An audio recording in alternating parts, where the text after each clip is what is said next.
देश को दहलाने की एक और बहुत बड़ी और खौफनाक साजिश का भंडाफोड़ हुआ है। सीमा पार बैठे आतंकियों के आका भारत में तबाही का वो मंजर देखना चाहते थे जिसे सोचकर भी रूह कांप जाए। लेकिन मध्य प्रदेश और उत्तर प्रदेश की एटीएस यानी एंटी टेरर स्क्वाड ने एक बेहद गोपनीय ऑपरेशन चलाकर इस बड़ी साजिश को नाकाम कर दिया है। भोपाल के काजी कैंप के संदिग्ध मोहम्मद फराज को गिरफ्तार किया है। ये सिर्फ नाम नहीं है बल्कि ये वो मोहरे हैं जिन्हें पाकिस्तान में बैठे लश्कर ए तैयबा के आका भारत के खिलाफ इस्तेमाल कर रहे थे।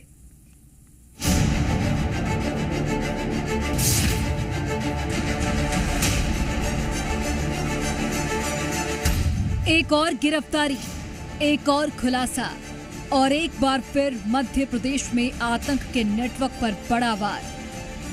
भोपाल से पकड़े गए संदिग्ध मोहम्मद फराज की गिरफ्तारी को एटीएस आतंक के खिलाफ बड़ी सफलता मान रही है, लेकिन इस कार्रवाई के साथ कई सवाल भी खड़े हो गए हैं।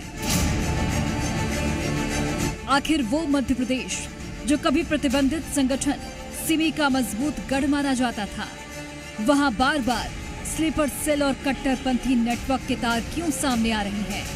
क्या आतंकी संगठन अब भी प्रदेश में अपनी जड़ें जमाने की कोशिश कर रही हैं? एटीएस की जांच में सामने आया है कि मोहम्मद फराज कथित तौर पर पाकिस्तान से संचालित व्हाट्सएप और टेलीग्राम ग्रुप से जुड़ा हुआ था। पूछताछ में उसने बताया कि करीब 6 साल पहले उसका संपर्क देवबंद निवासी नईम अब्दुल्ला से हुआ था। नईम ने ही उसका परिचय पाकिस्तानी हैंडलर से कराया और फिर धीरे धीरे उसे कथित जिहादी नेटवर्क से जोड़ा गया। जांच एजेंसियों के मुताबिक फराज को कट्टरपंथी विचारधारा से प्रभावित कर भविष्य के मिशन के लिए तैयार किया जा रहा था। जांच में ये भी सामने आया कि ग्रुप से जुड़े युवकों को पासपोर्ट बनवाने और विदेश जाकर ट्रेनिंग लेने के लिए प्रेरित किया जा रहा था। फराज के पास से कथित जिहादी सामग्री भी बरामद हुई है। एटीएस को शक है कि यह नेटवर्क सिर्फ विचारधारा फैलाने तक सीमित नहीं था, बल्कि युवाओं को संगठित कर बड़ी साजिश की जमीन तैयार कर रहा था। वहीं इस कार्रवाई पर सीएम डॉक्टर मोहन यादव ने भी अपनी प्रतिक्रिया दी। इस दौरान क्या कुछ कहा, सुनाते हैं आपको। का संतोष है कि हमारी पुलिस ने तत्परता पूर्वक भविष्य में कोई बड़ा आतंकवादी बनकर पाकिस्तान से भारत को संकट में खड़ा करे, वैसे आदमी को दबोच करके पुलिस ने उस पूरे नेटवर्क का खात्मा करने का काम किया और उस पूरे षड्यंत्र का पर्दाफाश किया।